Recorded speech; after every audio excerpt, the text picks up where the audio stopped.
Oi, gente. Boa tarde. Vamos começar então. Hoje a ideia do PET Acult é apresentar 5 trabalhos em que o foco, o tema principal é a ressuscitação hemostática. Então, acho que a gente vai começar pelo prompt que a Larissa vai apresentar para a gente. Obrigado.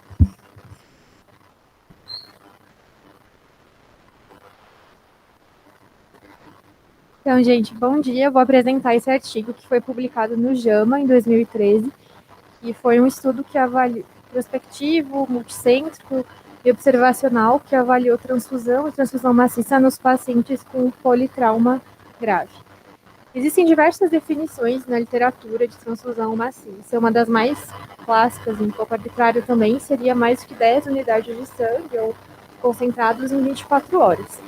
Entre os pacientes que têm politrauma, se estima que 3%, mais ou menos, vão precisar dessa quantidade de transfusão, e 7% se pegar os pacientes politraumatizados que são militares. Na Guerra do Vietnã, nos anos 70 e 80, foi quando começou a ideia dos bancos de sangue e da separação dos hemocomponentes.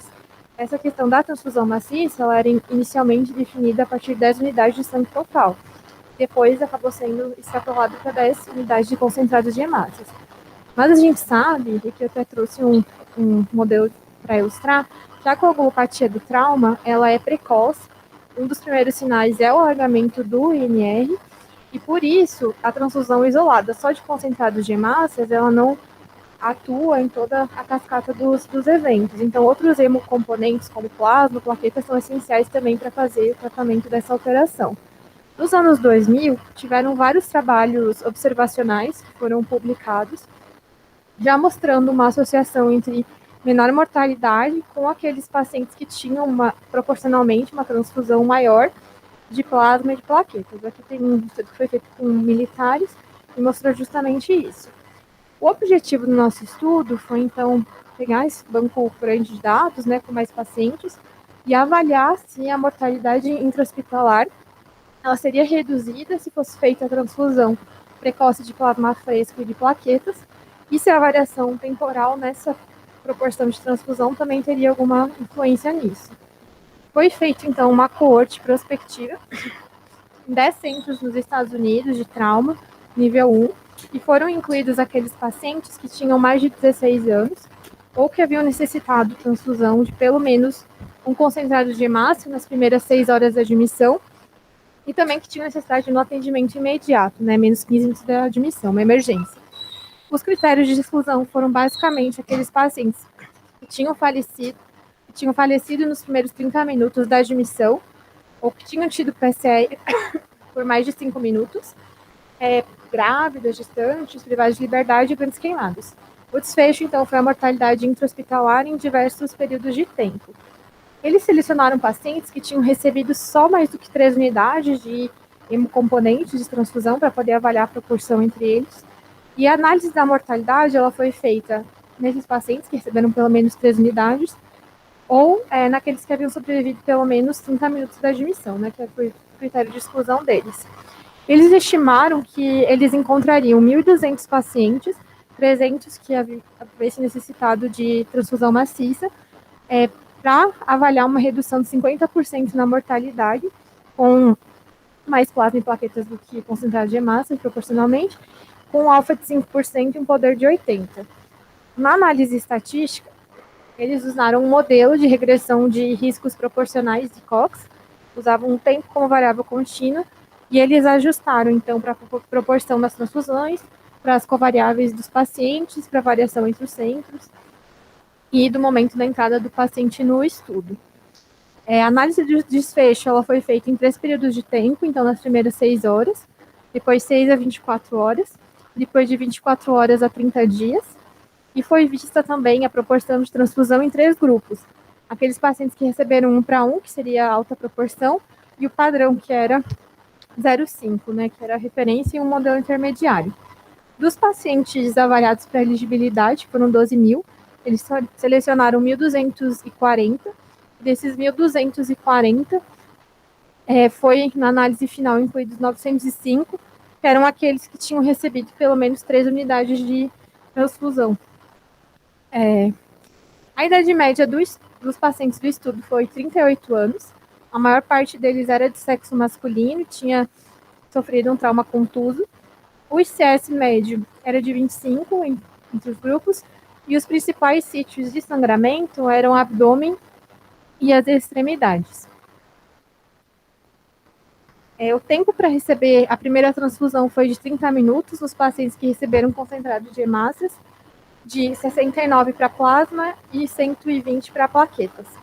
A mortalidade foi de 21% entre todos os pacientes e 25% entre aqueles que tinham recebido só mais do que 3 unidades de sangue.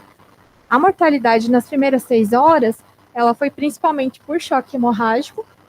A partir das 6 horas começou a aumentar o número de pacientes com PCE, falecimento por lesão cerebral, e a partir das 24 horas, né, até os 30 dias, foram basicamente os pacientes que evoluíram com disfunção de múltiplos órgãos. Aqui tem 2 gráficos que eles colocam no artigo para ilustrar a diferença durante o tempo entre a proporção de transfusão no mesmo paciente e entre os pacientes. Então, a gente vê 2 pacientes que tinham um ICS bem alto, né, um que faleceu e um que sobreviveu, como variou bastante a proporção de plasma, plaquetas e concentrado de hemácias. Nas primeiras 3 horas, a maior parte dos pacientes recebeu uma transfusão intermediária, né, que seria entre 0,5 a 1, proporcionalmente plasma e plaquetas em relação ao concentrado de hemácias. E em relação às plaquetas, isso aconteceu nas primeiras 6 horas. Por fim, a tabela do desfecho de mortalidade, a gente vê que nas primeiras 24 horas teve uma associação entre uma maior proporção de transfusão com mortalidade nos pacientes que receberam plasma e nas primeiras 6 horas para os pacientes que receberam plaquetas. Idade, ICS, local de sangramento também tiveram associação com o desfecho principal.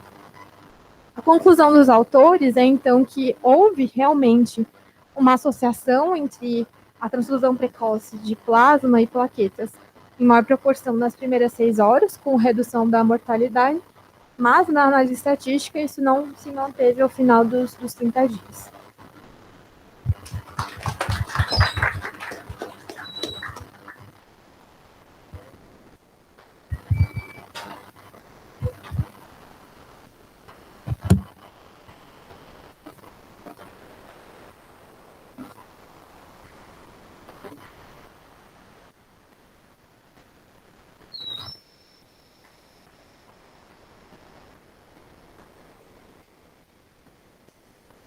Bom, dando seguimento, eu vou apresentar o Proper Trial, que foi um trabalho do JAMA em 2015, que comparou 2 estratégias diferentes em forma de RCT. Uma transfusão balanceada de 1 para 1 para 1 e uma forma não balanceada, uma razão não balanceada de 1 para 1 para 2, sendo 2 o número de concentrados de massa em pacientes com trauma grave. Como é que eu faço? Cara, se você quiser passar no pano dele, se quiser só voltar para beleza, pode passar. Então, como a Lari falou no prompt, muito do que a gente tem hoje dessa ressuscitação do trauma vem do conceito de Damage Control Resuscitation, que a gente pegou dos pacientes vítimas em casos militares, né, de guerra. E o que a gente viu, e parece mostrar pelo estudo que ela mostrou, é que uma transfusão mais balanceada, mais com plasma, com plaqueta, mais próximo do que a gente tem de sangue total, seria mais interessante. A dúvida que fica é com qual proporção isso. Se eu deveria fazer realmente algo mais próximo do sangue total, sendo quantidades equivalentes de cada hemocomponente, ou se talvez uma quantidade diferente, talvez com predomínio de concentrado de hemácias, seria algo que seria mais interessante para os nossos pacientes. E essa é a proposta do próprio. Ele pegou pacientes adultos, que ele define como acima de 15 anos, que estavam vindo direto da cena, com expectativa de receber bastante sangue, um PTM, e que tinham recebido pelo menos uma unidade de hemoderivado na primeira hora. Esses pacientes foram todos atendidos em centros de referência de trauma, que eles chamam de centros de nível 1. E qual que foi a ideia deles? A transfusão balanceada começaria, eles tinham um container, que teria um aféres de plaquetas, ao que se seguiria transfusões alternadas de concentrados de hemácia e concentrado de plasma, até completar 6 unidades de cada um, para ficar relativamente pareado, e se necessário fosse, eles iriam abrindo novos containers. Já o grupo não balanceado tem uma proposta um pouco mais complexa, que o primeiro container teria essa aféres de plaquetas, mas com a metade do conteúdo de hemácias e de plasma, ou seja, 3 de cada um. Ao final dessas transfusões, ele abriria um segundo que teria uma proporção de 6 concentrados de hemácia com 3 unidades de plasma, para no final manter aquela proporção 1 para 1 para 2. Com isso, ele queria avaliar primeiro a efetividade, um desfecho mais de curto prazo, que ele define como a mortalidade nas primeiras 24 horas, e também algo mais do longo prazo, que seria a mortalidade nos primeiros 30 dias. Esses desfechos todos eram adjudicados por um médico externo, que era cegado para o grupo do estudo e que ele avaliava também as causas de morte desses pacientes. Além disso, eles se propuseram a ver outros desfechos, como o tempo para hemostasia, o número e o tipo de hemoderivados que foram usados tanto antes como depois de atingir a hemostasia. Definiram um set de 23 complicações anteriores para pensar em complicações inflamatórias para ver segurança, desvio de hospital, necessidade de procedimento cirúrgico e a funcionalidade na alta. E como queria fazer essa amostra? Então, ele calculou que ele tem uma mortalidade esperada de 20% em 24 horas, que ele queria reduzir em 10%, e em 30 dias ele queria reduzir 12%.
Como análise pós-hoc, eles foram tentar ver se talvez estratificando para as causas de mortalidade teria alguma diferença. E realmente, quando você isola exsanguinação como causa de morte, a gente vê que tem um benefício com significância estatística. Talvez muitos desses pacientes que não atingiram a significância foi por morte de outras causas, que não teria benefício de transfusão. Outro dado interessante, a gente vê que durante o período da intervenção eles conseguiram manter mais ou menos a razão que eles tinham se proposto, mas que no período pós-intervenção parece que os pacientes do grupo não balanceado precisaram correr mais atrás, recebendo mais plasma e mais plaqueta. A gente consegue ver um pouco melhor nessa outra análise aqui. E no período pós-intervenção eles têm uma taxa de transfusão de plasma e de plaqueta superior ao do grupo balanceado, levando a entender que isso aqui foi guiado por exame laboratorial, então levando a entender que talvez posteriormente todos caminharam mais ou menos para um equilíbrio de 1 para 1 para 1. Esse aqui é só para a gente ter uma noção que eles realmente avaliaram todas aquelas 23 complicações que eles tinham se proposto e nenhuma delas atingiu significância estatística. Ou seja, em termos de segurança, parece ter sido semelhante nos dois grupos. Não teve mais complicações transfusionais em nenhuma das duas estratégias, nem de nenhum outro tipo que eles tenham detectado. O que eles consideram? Então, como ponto positivo, que talvez tenha sido o primeiro trabalho randomizado multicêntrico a comparar estratégias diferentes de razões de transfusão, e não teve diferença no desfecho primário, mas uma hemostasia mais precoce no grupo balanceado, com menos mortes por exsanguinação nesse perfil de paciente, com taxa de complicação semelhante, teve realmente esse grupo não balanceado, acabou correndo atrás. O que é que eu acho? Que tem um racional fisiológico faz sentido, embasado por estudos observacionais prévios, talvez para ver essa diferença de mortalidade que ele viu de 4,2% de uma forma estatisticamente significativa faltou poder, talvez a meta de reduzir 10% de mortalidade tenha sido ousado, mas é uma estratégia que parece ser segura, com hemostasia rápida, mais rápida e sem tanta complicação.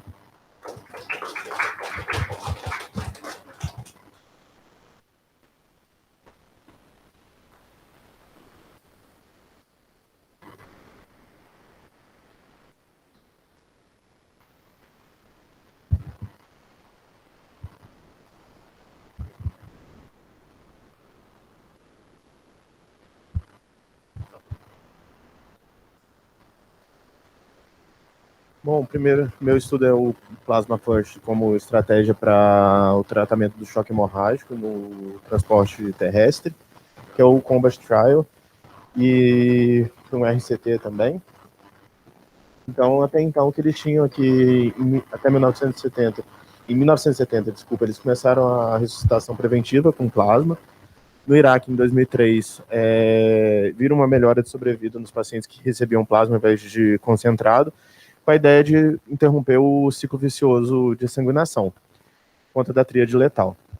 E o que se comentava, né? O que a gente já tinha até então? Algumas coisas retrospectivas e prospectivas com melhor sobrevida no plasma precoce, alguns RCTs que não viram benefício de sobrevida, e a revisão sistemática viu que era plausível na PH, com evidência de pouca qualidade, sem melhora no desfecho. E, além disso, eles viram os dados laboratoriais, principalmente em roedores, que restauração de glicocálix, redução da permeabilidade intestinal, diminuição de distúrbios metabólicos. E esse último estudo aqui foi usando o mesmo protocolo do RCT, que diminuiu a hiperfibrinólise. Eles partiram da hipótese, então, que o choque hemorrágico com ressuscitação, com a estratégia Plasma First, diminuiria a coagulopatia induzida pelo trauma. E a pergunta é se esses pacientes que recebessem plasma antes da chegada no transporte terrestre morreriam menos do que com solução salina e o cuidado padrão. Bom, foi estudo nos Estados Unidos, mais especificamente no Colorado, e em Denver, nesse Denver Health Medical, que é um nível 1 de trauma, que eu acho que o Paulo já tinha comentado, que vai ter todos os cuidados necessários para o paciente, com volume anual de gravidade, plantão de cirurgia com especialistas, e educação continuada no time de trauma, ensino e pesquisa. População, então, pacientes como o Homer, maiores de 18 anos, que ficou meio lentificado ali, mas ele vai se machucar e vai ter um choque hemorrágico, provavelmente. Então, pressão sistólica menor do que 70, ou entre 70 e 90, com frequência cardíaca maior do que 108, atribuído principalmente à perda sanguínea. De exclusão, não podiam ser gestantes, pacientes com um ferimento de arma de fogo craniana isolada, população carcerária, ou que tivessem assistolia e reanimação antes da randomização, ou pacientes que se negavam a receber hemoderivados, tinham pulseira opt-out, ou que a família negava a participação. A intervenção, então, dentro do cooler, eu já explico como que foi essa questão do cooler, mas assim, se tivesse plasma, ele recebia 2 unidades AB, com administração imediata, e se tivesse gelo dentro do cooler, ele recebia solução salina. O desfecho de 28 dias, e não foi cegado porque o FDA não permite corante, a ideia de volumes semelhantes também não foi possível. Então, a ambulância, lá no hospital, eles têm 33 ambulâncias, no início de cada plantão, cada ambulância recebia um cooler com equipamento de descongelamento rápido, a randomização 1 para 1, em blocos de 20. Dentro do cooler, ele tinha plasma ou gelo, e o paciente recebia soro se tivesse gelo para não fazer hipotermia. O tratamento hospitalar foi semelhante. Os exames eram colhidos, então, em campo.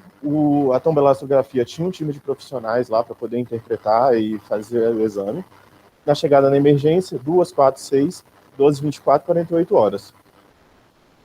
72 horas, dia 5 e 28 dias encerrava o estudo. Eles programaram 2 análises interinas, com uma análise final. A estimativa da amostra foi com um poder de 80% de diferença de 0,5 no RNI e o índice G de 1,2. Nas séries históricas, isso só destacar isso daqui, que eles viram que era 4,9, que é um valor com maior risco de sangramento. que é abaixo de 5, né? Então, eles chegaram numa amostra de 150, 75 por grupo, e, considerando mortalidade, tinha poder para detectar a redução de 19%, que é engraçado porque o desfecho primário era a mortalidade, eles usaram outro fator para poder calcular a amostra. A avaliação de segurança foi para o intention to treat, e a avaliação dos efeitos propostos foram conforme tratamento. No flowchart, então, eles conseguiram 75 pacientes no grupo de intervenção e 69 no controle. E o que eu queria chamar a atenção aqui é que 2 pacientes que estavam como controle receberam plasma inadvertidamente e acabaram sendo analisados como plasma no final do grupo. Na tabela 1, eram bem semelhantes os grupos de idade, sexo, comorbidades. O que chama atenção é que a pressão sistólica era um pouco mais baixa no grupo de intervenção, e os pacientes com pressão sistólica menor do que 70 era maior no grupo de intervenção também. E o índice G lá, que era 4,9, que eles tinham antes, aqui era normal nos 2 grupos. Mortalidade em 28 dias foi semelhante, não teve diferença estatística. E o grupo de plasma teve um pouquinho mais de disfunção orgânica. Esse MOF que eles usaram aqui é parecido com o sulfo. Mas ventilação e dias livres de UTI também foi semelhante. Em relação à coagulação, o grupo plasma teve RNI maior que 1,3, diferente do grupo controle, mas quando a gente vai ver aqui em cima, foi até 1,4, então não foi uma alteração aí tão significativa clinicamente. E o fibrinogênio era um pouco mais baixo, sem diferença estatística, mas um pouco mais baixo também no grupo plasma. O tempo, desde a injúria ou da chegada da emergência para receber o primeiro concentrado, foi diferente entre os 2 grupos, e o grupo controle recebeu um pouco mais de solução salina também, mas chegando até 500 ml, e no final das contas talvez não seja nem tanta diferença. Concluindo, então, não teve benefício de 28 dias, teve um atraso no transporte de 3 minutos, talvez pela logística para descongelar o plasma, sem associação a mais eventos adversos, elevação leve do RNI, que a própria bolsa pode ter um RNI um pouco mais elevado, e a coagulopatia era rara antes da chegada do hospital, que é diferente do que tinha de informação até então. A maioria recebeu plasma em 1 hora, na intervenção reduziu esse tempo para 30 minutos, e daí não teve benefício. E entre produtos sanguíneos e cristalóides na chegada do hospital, a gente sabe que talvez produtos sanguíneos façam mais sentido. Mas qual proporção e quão precoce precisa ser, a gente não ficou claro. Talvez em locais de transporte maior faça sentido o plasma, que ele coloca até a zona rural. E a conclusão dos autores eu achei interessante, porque eles falam disso dos 30 minutos, nível 1 de trauma, mas que ele destaca aqui que não teve mais evento adverso. Achei ele um pouco otimista, na verdade, é por isso que eu coloquei essa figurinha, o copo meio cheio. É isso.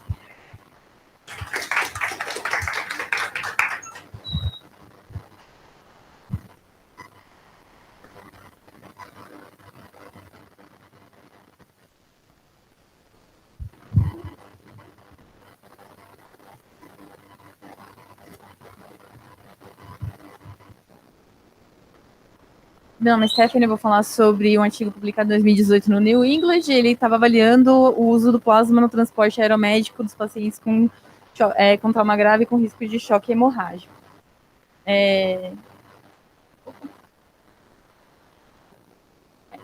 Então, baseado nos estudos prévios, né, que estavam usando os protocolos de damage control, eles viram que tinha uma capacidade de reduzir danos de hemorragia, ou pelo menos era tentada a hipótese. E aí eles fizeram uma pergunta, né? Será que é seguro a gente fazer o uso do plasma no transporte aeromédico? Será que é eficiente a gente fazer esse uso mais antecipado, né? Vai ter algum benefício? Então, eles, nos Estados Unidos, pegaram 27 bases aeromédicas, eram 9 centros de trauma, foram mais de 7 mil pacientes, desses 501 foram, de fato, preencheram todos os critérios para receber o estudo, né? 230 receberam plasma, foram 2 unidades AB ou A, com baixos títulos de B, e 271 foram para o tratamento padrão, com cristalóide. Os critérios de inclusão pacientes que tinham a pressão sistólica menor que 90 e frequência cardíaca menor que 8, ou uma hipotensão grave, né, com pressão sistólica menor que 70 em qualquer momento do pré ou durante o transporte. Os critérios de exclusão, pacientes menores de 18 acima de 90, prisioneiros, grávidas, pacientes com lesão impenetrante intracraniana, que não tinham acesso, que não permitiram o estudo, afogados suicidas ou queda da própria altura exclusivos, queimaduras e RCP por mais de 5 minutos. E os métodos, o estudo foi de 2014 até 2017, com mais de 7 mil pacientes, né, sendo que eles viram uma amostra de 564, sendo que só 501 tiveram os critérios. Precisaram fazer uma randomização por clusters, foram 32 clusters com 16 pacientes e os seus devidos fatores de correção, para detectar um poder de 80%, visando 14 pontos percentuais de diferença para avaliação de desfecho em 30 dias, né, mortalidade. Eles tinham a intenção de tratar, fizeram um teste, uma análise com um teste de duplo Z, agrupado, e tiveram que fazer a imputação de alguns dados por causa que eles perderam a finalização de alguns pacientes, né? Então, eles incluíram e excluíram das amostras e refizeram a análise, tá? Uma regressão modal e um P de 0,038. Aqui, né, o charge flow, a gente vê que são 7.275 pacientes, né, os 564 inicialmente randomizados, escolhidos, né, que tinham características para, só 501 foram, de fato, analisados para o desfecho, sendo que esses aqui são os 230 pacientes que receberam o plasma e os 271 que fizeram tratamento padrão. E dos resultados do desfecho primário, a mortalidade em 30 dias, eles viram que teve uma diferença, né? Quem recebeu o plasma de 23 para 33 de mortalidade em 30 dias, sendo uma redução de 9,8 pontos percentuais, com intervalo de confiança de 95%. Então, eles chegaram a um resultado positivo. E os desfechos secundários que eles avaliaram no estudo, né? Viram que tinha realmente um valor médio de protrombina menor no grupo que recebeu o plasma, e não encontraram diferenças estatísticas em relação à falência de órgãos, lesão pulmonar, síndrome respiratória aguda grave, infecções ou alergias relacionadas à transfusão, que já era visto em outros estudos prévios. A curva de sobrevivência, eles viram que já em 3 horas do estudo já abriu uma diferença, né, de sobrevida nos pacientes que fizeram uso de plasma precoce durante o transporte aeromédico e que se manteve até o final dos 30 dias do estudo com a diferença. E nessa tabela, para as características dos pacientes, né, eles eram bem uniformes em ambos os grupos. Aqui a gente vê que os acidentes eram mais automobilísticos, carro versus carros, e que os pacientes que receberam o tratamento com plasma receberam menos cristalóide do que os que receberam o tratamento padrão. E aqui o tempo de transporte foi praticamente a mesma coisa, 42 versus 41. Aqui para avaliação de mortalidade, né, em outras características que foram avaliadas, eles, na somatória de tudo que eles viram, né, de todas as subanálises, eles conseguiram perceber que tinha realmente uma diminuição na morte em 30 dias. Aqui eles viram também, né, que teve um resultado positivo na morte em 24 horas intra-hospitalar e que não houve diferença estatística relacionada a alergias e reações relacionadas à transfusão. Aí houve uma diminuição positiva na protrombina. Aqui só a tabela dos desfechos de adversos encontrados, né? No plasma a gente teve alguma coisa relacionada só a efeitos adversos um pouco maior, mas que não foi estatisticamente significativo, praticamente a mesma coisa dos dois grupos. E na discussão, eles fizeram essa análise, né, e viram que os pacientes que recebiam plasma acabavam recebendo menos cristalóide, né, e que houve melhora nas primeiras 24 horas e nos 30 dias, com diminuição do valor da protrombina, com praticamente as mesmas complicações inflamatórias e infecciosas nos dois grupos. Os pontos positivos é que eles fizeram critérios de inclusão bem simples, né, e os critérios de exclusão limitados, então eles tinham um grupo bem importante, e eles não fizeram uma randomização das lesões dos pacientes, então tinha um grupo bem heterogêneo aí de gravidade, heterogêneo de gravidade nos dois grupos, e viram que eles usavam muito pouco plasma, né, para o benefício que eles encontraram, então que era uma medida viável. As limitações são referentes ao tempo de validade mesmo do plasma fresco, né, que fez com que eles tivessem que fazer uma análise em clusters. Eles tiveram dificuldade de cegar, porque eles sabiam que quem fosse aplicar saberia qual era o resultado, né, e só podia ser o cegamento da análise final. Também porque houve, né, o recebimento de hemoconcentrados, porque apesar da ambulância você receber o plasma, não necessariamente você não receberia o hemoconcentrado que está disponível no transporte aeromédico, né? Então houve esse viés aí. Só que a regra só para explicar que a regra só é receber o plasma antes de receber o hemoconcentrado. Tá? E a conclusão foi que eles tiveram benefício aí na aplicação do plasma, porque reduziu de fato a mortalidade não só nas primeiras 24 horas, mas no desfecho primário em 30 dias, e chegando também com um desfecho secundário de redução do tempo do INR no final do estudo, né? Das avaliações.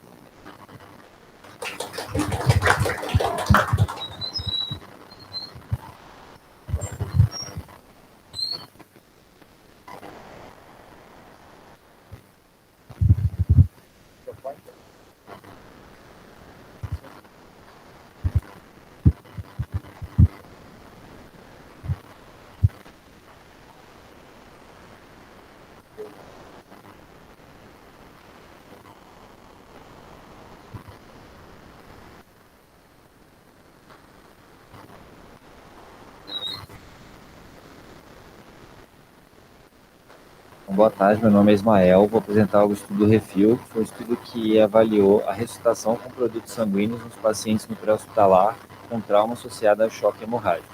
Foi publicado no Lancet em março de 2022. Então, o porquê do estudo? Antes da realização desse estudo, eles fizeram uma busca bem ampla até julho de 2015 para avaliar a evidência do uso do hemocomponente no cenário do trauma. Eles viram 2 ensaios clínicos randomizados, que foi o Panther e o Comfort, que eles avaliavam a transfusão de plasma versus soro fisiológico, que tinham desfechos conflitantes. Além disso, 27 estudos observacionais, mas todos com baixa evidência e uma subjetividade do benefício. O objetivo do estudo, então, foi analisar vítimas de trauma com choque hemorrágico para avaliar a melhora da perfusão tecidual e redução de mortalidade nesse cenário. O grupo de intervenção era um grupo que recebia hemocomponentes, células vermelhas, mais bioplas, que era o plasma reconstituído em soro fisiológico, e o grupo controle era o grupo que recebia cloreto de sódio. Metodologia: foi um estudo multicêntrico, randomizado, aberto, controlado, fase 3, em 4 serviços pré-hospitalares da Inglaterra, e a equipe do pré-hospitalar ela era composta por um médico e um paramédico especialista em terapia intensiva, e o transporte era feito via helicóptero, aéreo ou ambulância terrestre. O critério de elegibilidade, então, de inclusão era todos os pacientes maiores que 16 anos, vítimas de trauma e hipotenso, definido por uma sistólica menor do que 90, ou ausência de pulso radial palpável, e exclusão era pacientes que recebiam transfusão de hemocomponentes antes da randomização, recusa de transfusão prévia, gravidez, TCA isolado e prisioneiros. Então, o recrutamento dos pacientes foi de 29 de novembro de 2016 até 2 de janeiro de 2021, foi interrompido pela pandemia de Covid. Houve uma mudança do protocolo em janeiro de 2017, que eles incluíram a transfusão via intraóssea, excluindo pacientes vítimas de parada cardíaca por trauma cardíaco. A randomização era 1 para 1 e, devido à urgência do tratamento, não era realizado um termo de consentimento inicial. O desenho do estudo, então. O grupo de intervenção ele recebia até 4 concentrados de produtos sanguíneos, sendo 2 unidades de célula vermelha e 2 unidades de plasma. A média de bolsa era de 232 ml de sangue e o plasma 213 ml. E o grupo controle recebia 4 unidades de soro fisiológico de 250 ml, todas as infusões eram em bolso. As transfusões elas eram aplicadas até que o paciente chegasse ao hospital, retomasse uma sistólica maior ou igual a 90 ou o pulso radial retornasse. Caso houvesse uma refratoriedade nisso, o paciente era reestratificado e mais solução salina era administrada. Eles mediam o lactato antes da randomização 2 horas após, e o paciente ele era seguido até a alta, até ele sair do estudo ou até ele falecer. E desfechos primários: foi morte em qualquer momento, desde o trauma, ou falha de clarear o lactato, era definido com menor que 20% por hora nas primeiras 2 horas, ou ambos. E os secundários era a avaliação individual dos desfechos primários, como causa de morte, chegada ao hospital, tempo de volume infundido, HB, entre outros. Inicialmente, eles desenharam 580 pacientes para serem randomizados, só que alguns pacientes se perderam durante o estudo, como por positividade de Covid, ou outros porque não tinham acesso, ou falta de insumo na ambulância. Então, 432 foram randomizados, 209 para o grupo de intervenção e 223 para o grupo controle. Durante o segmento, 5 se perderam no grupo intervenção e 2 no grupo controle, sendo que ficaram 199 no grupo intervenção e 210 no grupo controle. Aqui o baseline do estudo, a maioria dos pacientes, 82% em ambos os grupos, eram homens. Em relação ao tipo de acidente, era trauma de rodovia, o principal, em relação a TCE associado. Metade dos pacientes em ambos os grupos tinha. E em relação a trauma não com hemorragia compressível, 82% dos pacientes apresentavam em ambos os grupos. E em relação à questão de trauma fechado, 78% no grupo intervenção e 80% no grupo controle.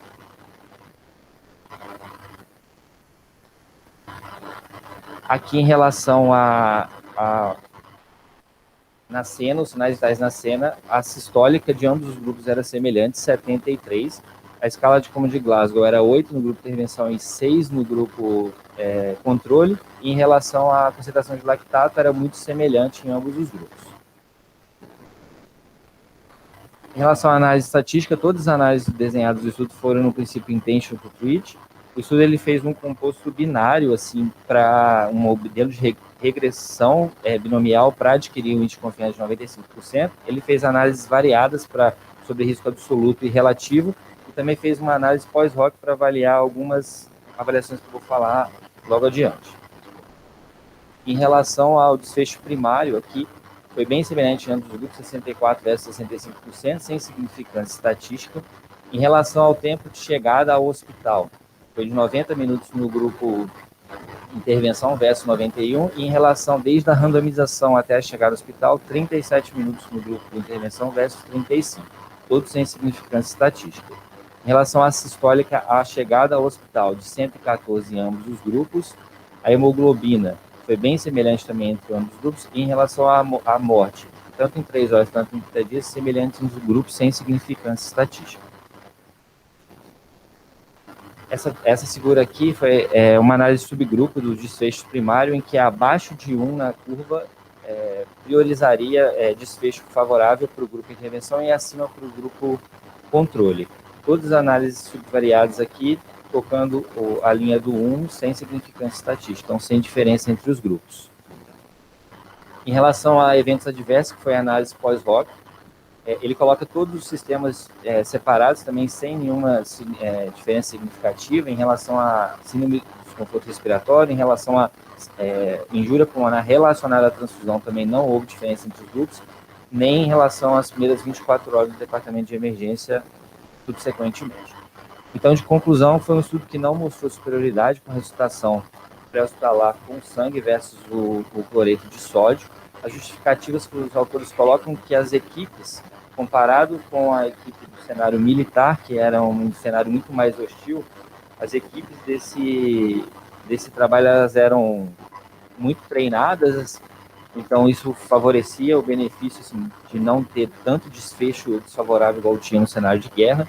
Eles não atingiram o número de pacientes desenhados inicialmente por causa do interrompimento do Covid-19, e apesar dos pacientes demorarem mais de 1 hora, a maioria, muitos deles conseguiram ser transportados para o hospital em até 20 minutos, então isso aí justificaria o não benefício do hemocomponente nesse tempo curto. E também os pacientes do estudo REFU, eles eram bem mais idosos, comparado com os pacientes do trauma, mais comorbidades, e a maioria do trauma não era penetrante mutilante, como os dos artigos prévios.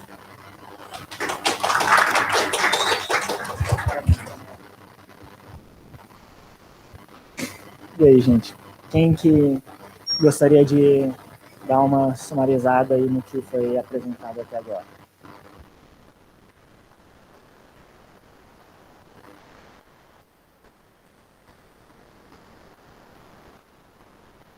apresentou aí. Sem pressão, mas só uma informação para jogar aí.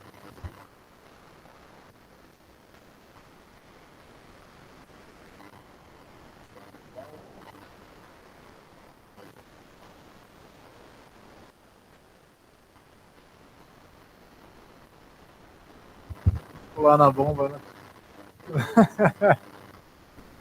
Não que eu tenho muito a acrescentar, não. Mas, assim, é um conjunto de estudos que tenta direcionar uma pergunta interessante, né? Como é que a gente vai fazer a reanimação desses pacientes? E desde a década de 70 que vem mudando mais assim, do conceito que começou a separar os hemocomponentes individualmente, a gente começou a fazer mais concentrado de massa, e entender que talvez esses pacientes precisassem também de coisas para ajudar eles a coagularem, né? Talvez fazer menos volume, com menos coágulo cativo adicional, e também dar algo mais próximo do sangue mesmo, com fatores de coagulação e plaqueta. O que é interessante ver é que assim, os estudos que pegaram a parte mais de pré-hospitalar não viram tanta diferença, e aí acho que tem alguns motivos para isso, mas na minha cabeça talvez em parte porque eles, como o Ismael falou no último, os doentes chegaram muito rápido no hospital, né? Em menos de 20 minutos. Talvez nesse período ele precisasse um pouco mais só de pressão de perfusão, com volume, e ele tinha um estoque capaz de conter o sangramento naquele momento, depois no hospital, que realmente fez alguma diferença, que é o que mostra o trabalho que eu apresentei, o próprio. Mostra que você dá uma coisa mais balanceada, com predomínio um pouco mais alto de plasma, de plaqueta, talvez faça algum sentido. E é o que mostrava já a análise inicial que a Lari mostrou, assim, de estudos observacionais e tudo. Talvez realmente tenha benefício você fazer algo mais próximo do sangue total.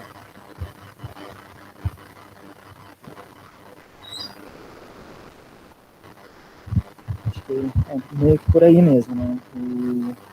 São estudos que têm resultados conflitantes, mas que também têm talvez alguns cenários um pouquinho diferentes de cada um. Alguém mais quer completar alguma coisinha a mais?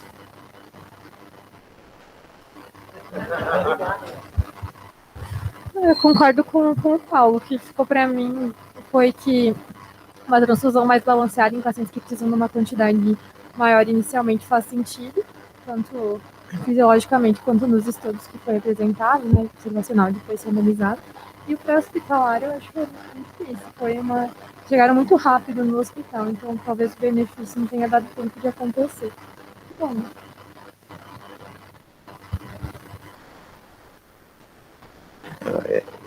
Eu fico pensando assim que realmente em ambiente que o transporte para o hospital é rápido, talvez não faça muito sentido. Mas a realidade, eu acho que da maior parte do Brasil é que o transporte não é tão efetivo igual aqui em São Paulo, por exemplo, que tem RAG, tem o SAMU funciona de uma forma bem efetiva. Então, talvez, dependendo do contexto, faria sentido, mas a dificuldade logística também é importante. Então, ter uma forma de ter o plasma congelado e conseguir descongelar na cena e fazer tudo, eu acho que é um fator complicante a mais que eu acho que dificulta aí, principalmente em lugares que já tem uma dificuldade de acesso por tempo, Sabe fazer isso, que sabe chegar rápido. São coisas, primeiro resolver um para talvez depois. E o que a gente viu é que no transporte rápido, né? No transporte rápido, nessa meia hora, uma hora, não fez diferença você já ter o plasma na hora, ou aparentemente não fez diferença no ter o plasma na hora. Um cara que uma hora e depois está na sala de trauma, tá com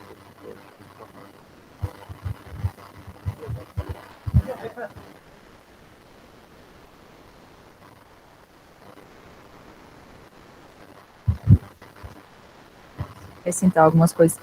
Tem toda uma linha para chegar a essa conclusão, né? De como a importância de não transfundir só a hemácia, de transfundir os demais componentes, uma transfusão mais balanceada precoce, os estudos sugerindo benefício principalmente do plasma antes, talvez, né?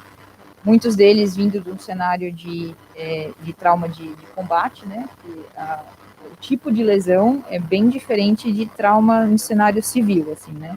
É muito mais focado em acidente de trânsito em geral, e muito mais se a gente for pensar em país de alta renda, que é um pouco do que o Refil mostrou também, eu acho, né? Não é tanto, acho que talvez a nossa realidade. Ainda talvez, até pela diferença da população, um pouco mais velha, né, talvez o mecanismo. Acho que são mecanismos de alta energia da mesma forma, mas é um pouco diferente, talvez, ainda de país de média e baixa renda. Acho que uma coisa que é difícil desses estudos, assim, tem uma das questões do refil, assim, de ter chego relativamente rápido. Sim, acho que uma parcela chegou em 20 minutos, né? Eu acho que, na verdade, assim, eles têm um contexto muito organizado, que eu acho que não sei se é o nosso contexto, eu diria que talvez nem o de São Paulo, né?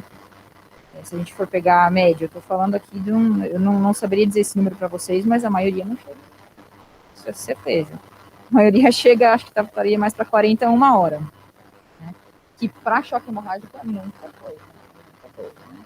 Acho que o grande desafio de por que, assim, talvez ele não seja positivo, se a gente for pegar vários estudos, tanto de intervenção que seja da transfusão, se a gente for pegar o próprio AITAC também, né, eles falharam um pouco em conseguir selecionar uma população ultra grave, né? A prevalência do que realmente ia acontecer era muito menor do que a estimada, né? Ainda que que o critério de inclusão tenha sido essa proteção e tal, quando a gente vai ver quantos realmente evoluíram com coagulopatia, muito pequena, né? Claro, obviamente, né, não é perfeito. Quando você desenha, você tenta imaginar que você vai selecionar uma população bem específica e bem grave, mas talvez eles não tenham sido positivos também por causa do contexto, né, de só uma parcela pequena desses doentes talvez se beneficiasse dessa intervenção muito grave, né? Mas o problema, eu vejo, acho que esse que é o desafio, né? Não encaro assim como não necessariamente fazer, né? Que com o choque hemorrágico existe muito uma subestimação do que vai acontecer, né? E tem estudo que mostra isso, né? De você achar que está tudo mais ou menos sob controle e 1 hora depois, puta, eu devia ter feito. Sabe, isso tem estudo mostrando quanto a impressão subjetiva do médico que está atendendo pode errar bastante. E a gente vê isso acontecer o tempo todo, né? Na hora ninguém deu, e daí foi passando meia hora, 1 hora, daqui a pouco estava tudo péssimo, e aí foi dar tudo num cenário pior, né? É isso que é difícil, né? Se você tivesse bola de cristal para adivinhar o que ia acontecer. É isso.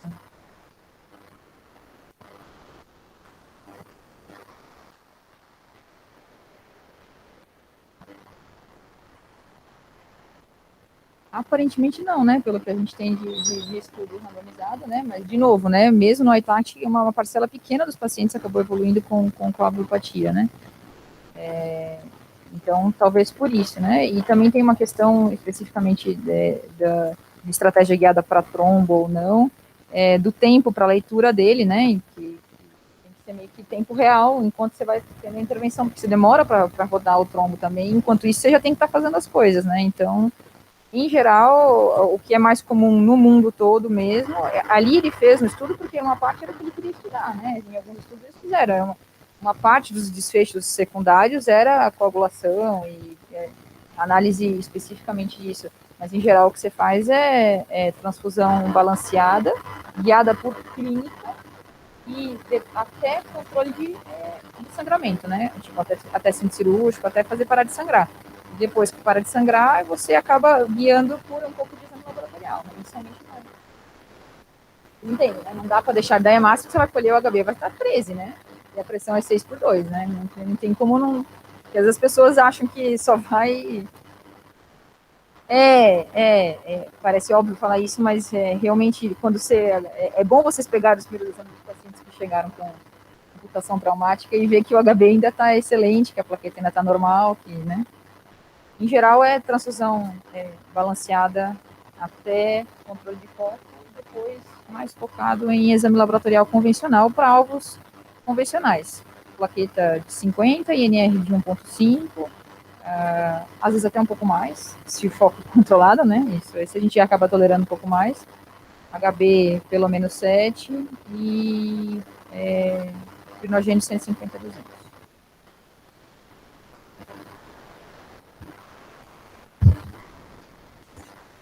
Não vai graves que a gente não tem conseguido achar, eles estão morrendo antes, e aí a gente tem que tentar antecipar as intervenções mais pré-hospitalar. Onde que estão?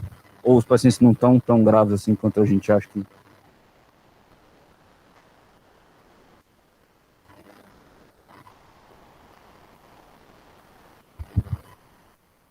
Pensando talvez em 5 ou 10% daquele extremo mais grave, né? Mas que não é uma crítica, não. Eu acho que é assim quando você faz o estudo, né? Não estou falando no sentido de que... exatamente, é bem isso, né? São muitos fatores que a gente não está controlando, né? Mesmo se a gente for pensar na mesma lesão, tem um doente que sangrou e parou de sangrar, começou a sangrar e não parou de sangrar. E aí não tem como dizer que os dois têm a mesma lesão anatômica e talvez tivesse a mesma pressão quando chegou no hospital, não quer dizer que eles vão evoluir da mesma forma. Eu tenho a impressão que a gente talvez tenha dificuldade de mostrar o benefício de algumas intervenções, como o hemocomponente no pré-hospitalar, por esse motivo. E talvez só uma parcela menor desses doentes é que tem esse extremo benefício, né? Também, assim, falando, isso é uma coisa que nem se aplica à nossa realidade. Assim, mesmo em transporte aeromédico, a gente não tem essa disponibilidade no Brasil atualmente, né, de hemocomponente no pré-hospitalar, né? A gente ainda está falando de hemocomponente quando chega, né? E de lugares, a gente não tem, apesar de tudo, né, uma rede de trauma como eles têm lá, né? A gente cansa de receber, assim, pacientes, ou até relatos de residentes, enfim, de pacientes que eventualmente foram transportados para hospitais e a gente tinha banco de sangue, né? Aí a gente está falando de, não tem nem o suporte que talvez você precisasse, né? Não vai ser o caso do transporte de aeromédico. Não tem como descer helicóptero onde não tem onde descer o helicóptero, né? Só vai ser regulado para aquele lugar, né? Mas pode, ou tem, né? Vai dizer que aconteceu alguma coisa com o helicóptero também, mas...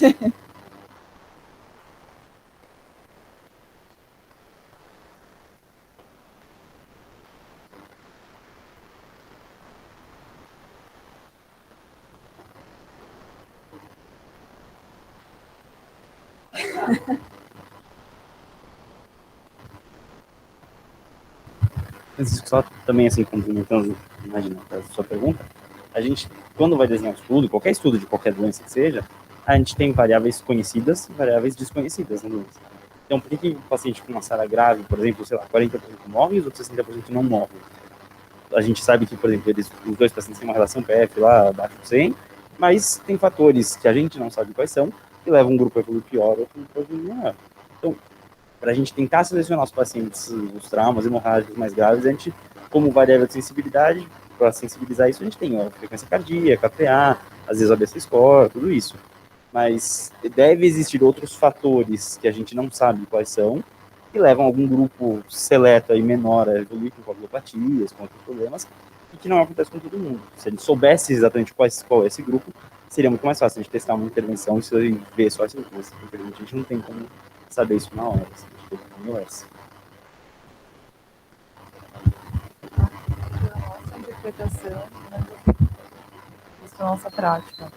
Acho que esse é um paciente que ele tem uma deterioração clínica muito rápida, né? O cara está sangrando, enquanto ele não fizer o controle definitivo do foco, se você não fizer intervenções específicas, ele não vai parar de sangrar. Mas parte também, talvez seja um pouco de cultura, enfim, né? Acho que hoje em dia menos, a gente ainda vê que muitas vezes esse paciente recebe uma reanimação inicial no pré-hospitalar, ele até tem uma melhora inicial, e aí o paciente rapidamente deteriora. Então, talvez, acho que é um paciente que a gente precisa fazer muitas reavaliações e ficar constantemente em cima até ter esse foco definitivo, através de score, PA, frequência, enfim, e tá muito ligado de qual vai ser o paciente que você vai rapidamente ativar um PTM. Porque é muito comum na nossa prática a gente olhar, revisar os casos, claro que todos nós temos, né, é difícil, né, às vezes você identificar esse paciente, mas é um paciente que eu acho que, claro, todo paciente você tem que ficar muito em cima, mas são pacientes que deterioram muito rapidamente, né, trauma complexo de pelve, trauma de extremidade, enfim, e que a gente sabe que até eu dar o tempo, isso é até questão logística, né, eu percebi que esse paciente vai precisar de um PTM, igual várias vezes a gente vê lá na UTI e fala, nossa, mas por que esse paciente não recebeu o PTM? Não sabemos, né, a gente fica nessa dúvida. Não é algo fácil, né, gente? Quando a gente fala de transfusão maciça, acho que a gente já conversou sobre isso no trauma. fazer isso no ambiente intra-hospitalar não é fácil, você tem que ter alinhado o banco de sangue, o pessoal do laboratório, o pessoal que vai buscar o sangue, né?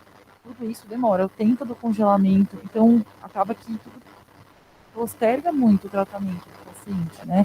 Depende do paciente ter uma sala para ir para o centro cirúrgico, então tudo tem que ser muito alinhado, né?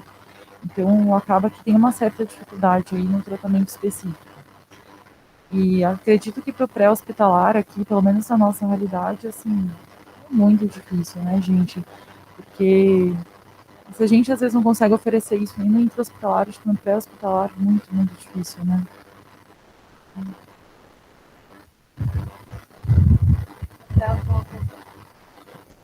Hospitalar mesmo, o papel do CRIO precipitado já para entrar em PTM, assim.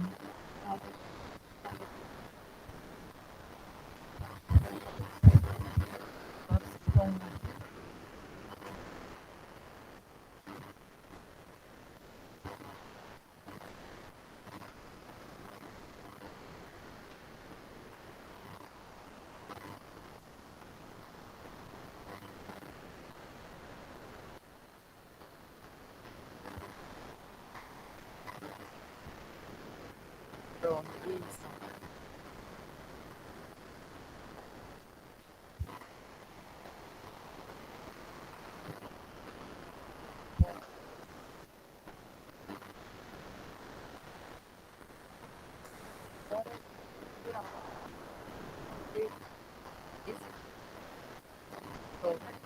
Isso.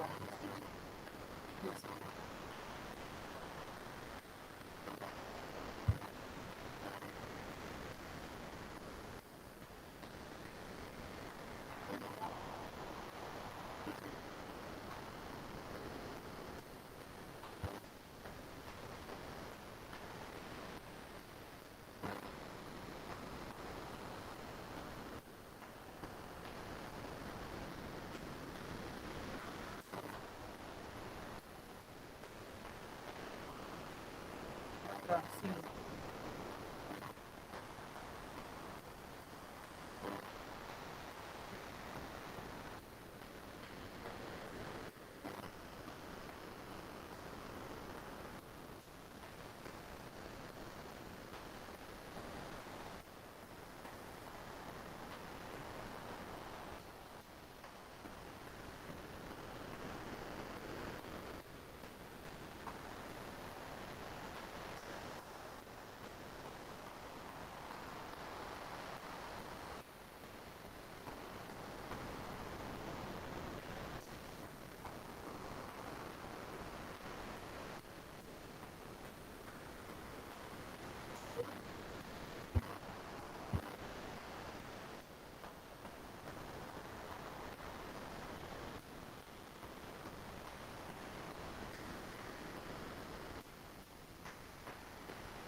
Francisco.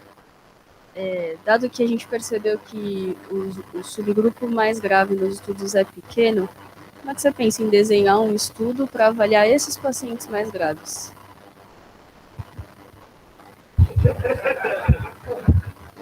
Não, o meu pensamento antes disso, se esse subgrupo tem sido pequeno, será que a gente não está fazendo ele ficar pequeno com critérios de exclusão que estavam sendo muito finos? Então, assim, todo mundo que com um tempo que chegava, enfim, esse foi o pensamento da pergunta.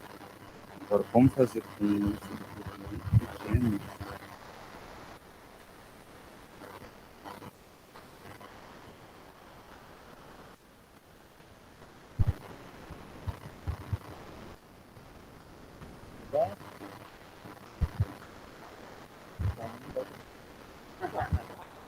E se você tem vários estudos em que um subgrupo semelhante é pequeno, você pode fazer uma revisão sistemática com meta-análise com dados individuais.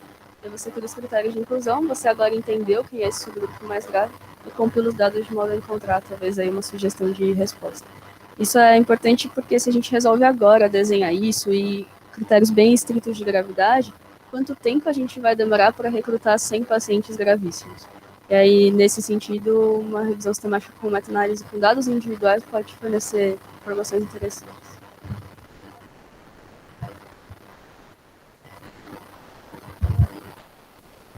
É inviável, assim, fica simplesmente inviável fazer esse estudo, porque, de novo, né, se a gente quer achar respostas para a vida real, quanto mais eu desenhar uma coisa tão ultra específica, que tem que ser daquele jeito, naquele minuto, com aquele NR, com aquela, senão talvez não entre. Aí acaba que, como é que a gente vai aplicar isso depois, né? Exatamente, a capacidade de generalizar aquele achado vai ser muito baixa, né? Por isso que é difícil, né? Claro que se chega nesse tipo de critério de inclusão, muito em corte retrospectiva, né? Você olha como o cara estava quando chegou e aí tenta ir achando os fatores de risco associados, que foi assim que foi derivado todos os scores, né? O ABC, foi assim, foi olhando como eles chegaram, quantos eles tomaram, opa, esses daqui parecem ter sido os piores, né? Assim, quando você deriva os modelos, né? Mas o desafio esse vai ser sempre o balanço entre se eu tenho critérios de inclusão, exclusão, né? Muito estritos, eu vou cada vez selecionar uma população muito subespecífica, muito específica, mas que já não vai ser mais a população da vida real, né? Quando o contrário, às vezes acontece. Tem uma intervenção que a gente poderia chamar de mais pragmática, né? Mais ampla, fácil de fazer, isso aí, entrou na ambulância, a pressão está baixa, pum, randomizou, impulsando. Depois alguém vê, puta, quer saber, essa pressão baixa correu a primeira bolsa e agora é 12/8 quando chegou no hospital, entendeu? Não era o cara que era tão grave, mas assim, eu acho que essa intervenção é a intervenção da vida real, né? Porque quando você está lá atendendo ele, você não sabe se daqui a meia hora a pressão vai estar menor do que essa ou maior do que essa, né? Então, talvez tenha que ser bem amplo nesse sentido, né? É difícil.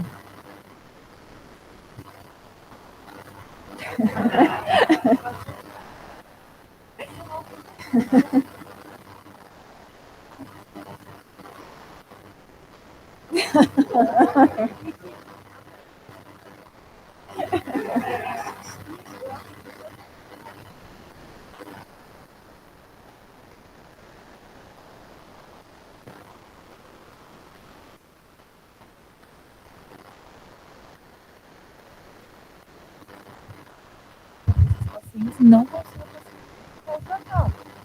Então, acho que a gente realmente precisa achar, na minha opinião, né, uma resposta que funcione para um número maior de pacientes. Considerando que a maior parte, ainda mais considerando o perfil desses pacientes, né, jovens, pacientes que têm muito tempo de vida perdido, né, não só tempo de vida por óbito ou por ausência de recuperação funcional, né, então acho que a gente tem que tentar fazer trabalhos que achem algo que funcione para a grande maioria desses pacientes. Até porque nós sabemos, né, em UTI, quanto mais grave o paciente mais difícil vai ficando de você achar algo que caiba. Eles são graves, mas é difícil você achar um grupo de graves iguais. São graves por peculiaridades muito diferentes, né?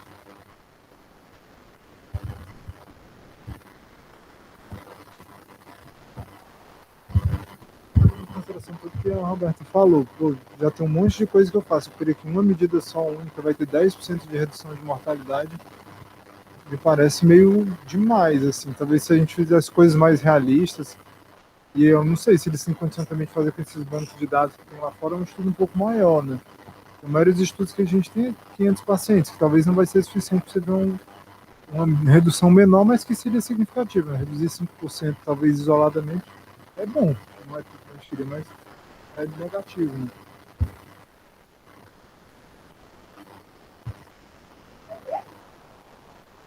Provavelmente você matou o grupo controle.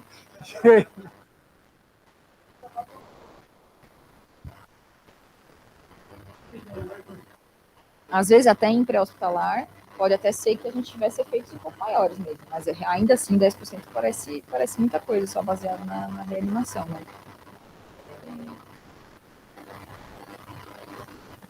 Também, às vezes, os próprios estudos, a escolha do desfecho primário tem um pouco a ver com isso, né? O Refill botou esse lactato aí no meio, que eu acho que foi meio para dar uma inflada, né? Eu não sei, eu acho que ele tentou, porque ele imaginou que a mortalidade, né? Tanto que a maioria dos estudos com transfusão, choque hemorrágico, o que parece que dá mais efeito é morte relacionada a sangramento nas primeiras 24 horas, né? Aquele cara que morreu porque realmente não coagulou, né? Parece que isso que E aí os efeitos um pouquinho mais difíceis de mostrar, mas em evolução para disfunção orgânica, uso de suporte nos próximos dias, né? Aí já é mais...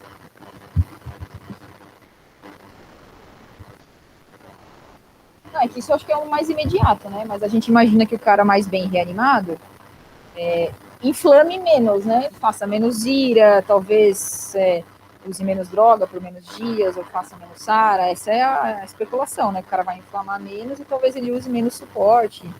Mais difícil, né? Talvez fique menos grave, inflame menos e talvez infecte menos na segunda semana, que isso também tem a ver, né? Embora transfundir seja ruim para a infecção também, né? Poderia aumentar por si só, mas se o cara foi adequadamente reanimado, muito provavelmente ele talvez tivesse uma chance menor de ter outros eventos também depois, né? Também ninguém conseguiu demonstrar ainda, mas é meio que a ideia geral, né? Acho que sim, acho que todo mundo tem essa impressão.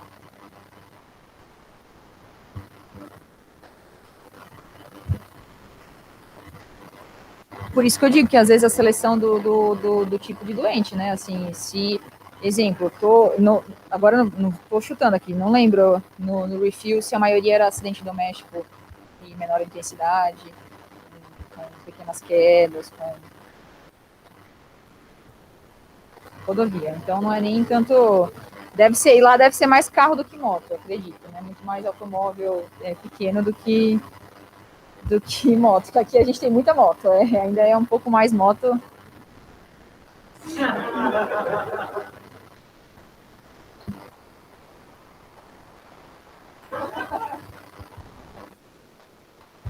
O ISS da corte do trauma, claro que com um grande viés, que é só os que chegaram na UTI, né? Os que morreram, a gente não sabe, né? Já tem esse corte grande, né? Mas é 30, e esse daí era 25, 26, então doente, sabe? Bastante lesão, né? O equivalente a 25 é...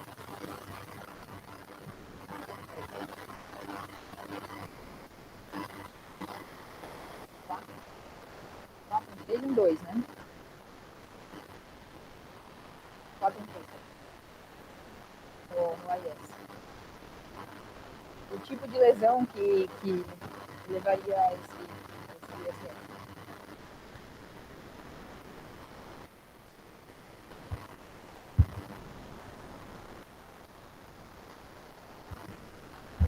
Estava imaginando que você estava dá pra fazer esse negócio de traumatizado grave, pode acabar sem pulso, que você tem que treinar no hospitalar, o prótese dele dentro do 5 ali. Dá pra entrar. Tá pensando.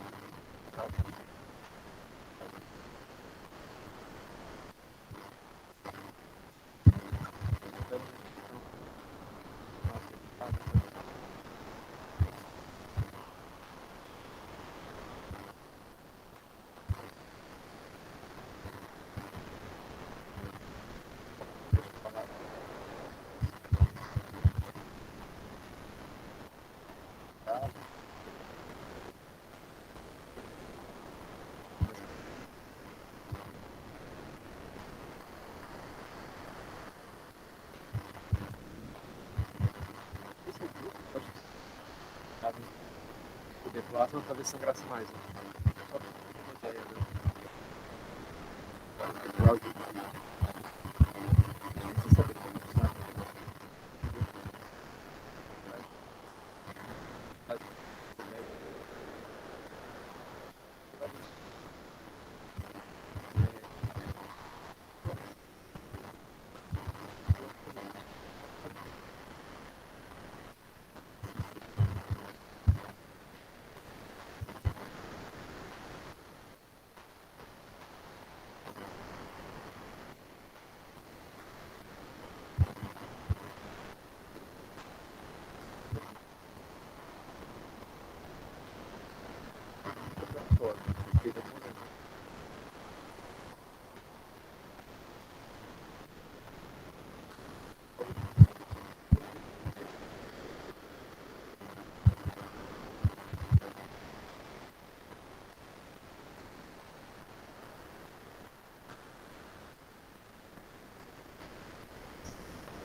nome do estudo?